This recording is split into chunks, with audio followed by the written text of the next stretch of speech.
एक एग्ज़ाम जो सिर्फ नौकरी नहीं, सपनों का सवाल था, लेकिन सिस्टम ने सब कुछ बिगाड़ दिया।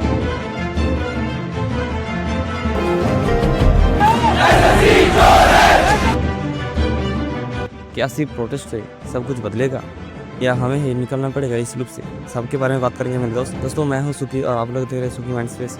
चलिए दोस्तों वीडियो शुरू करते हैं। 2025 के एसएससी के फेज 13 एग्ज़ाम में स्टूडेंटों को बहुत का समस्या का सामना करना पड़ा और ये सब समस्या कोई छोटी मोटी नहीं है दोस्तों। जैसे सेंटर में जाने के बाद पता चलता है कि उसका एग्ज़ाम ही कैंसिल हो चुका है, या फिर किसी किसी का तो माउस या फिर कीबोर्ड ही काम नहीं कर रहा है। किसी को भाई तो दिया हुआ है कि एग्ज़ाम सेंटर 300 से 400 किलोमीटर घर से दूर दिल्ली के पवन गंगा में सेंटर था। रात को मेल आता है कि तुम्हारा एग्ज़ाम ही कैंसिल हो चुका है। मतलब जो बंदा जा रहा है उसका क्या होगा? किसी का तो 400-500 किलोमीटर दूर पे एग्ज़ाम सेंटर दिया हुआ है, वो अगर चेक नहीं किए होंगे तो जाने के बाद सुनता है कि उसका एग्ज़ाम ही कैंसिल हो चुका है। मतलब सोचो दोस्तों ऐसे कैसा लगेगा अगर आप जाने के बाद 300-400 किलोमीटर रनिंग करने के बाद आपको पता चलता है कि आपका एग्ज़ाम कैंसिल हो चुका है। भाई क्या सिर्फ ये एक गलती है?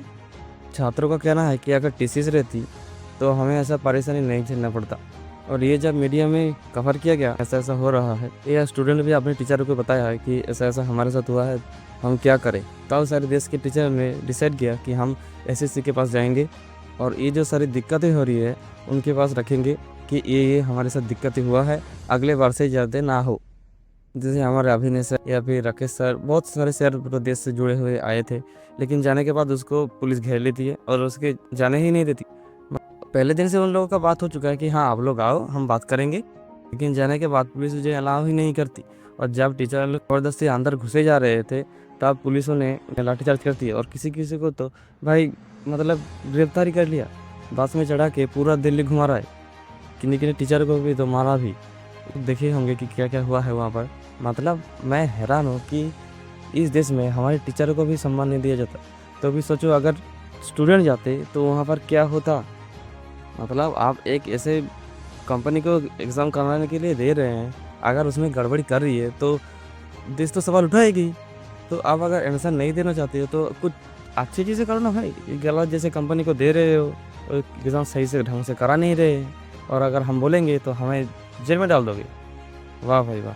इसका कहना ये है कि यहाँ पे चीट भी होगी, तुम्हारी नौकरी हम बेचेंगे भी और तुम देखोगे लेकिन कुछ बोल नहीं सकते। लेकिन एक बात याद रखना, जब छात्र समाज विपक्ष से हुए ना तो सब कुछ बदल दिया है। मुझे ये बस इस बात का दुख रहा है कि यार छात्रों अगर जाते तो कुछ बात अलग थी। शिक्षकों को भी सम्मान नहीं दिया गया, उसके ऊपर भी लाठीचार्ज हुई, अरेस्ट हुए। सैल्यूट है उन टीचर को जो उन लोगों। हम दोस्तों बात करते हैं सॉल्यूशन के बारे में। इसका सॉल्यूशन है कि भाई ये 100-200 में जाके कुछ लाख में जाना पड़ेगा।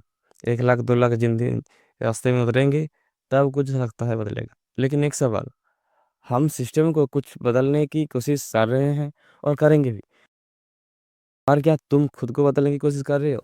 ये वक्त है अंदर से स्ट्रांग बनने का। हर प्रोटेस्ट के साथ चाहिए एक पर्सनल रिवोल्यूशन।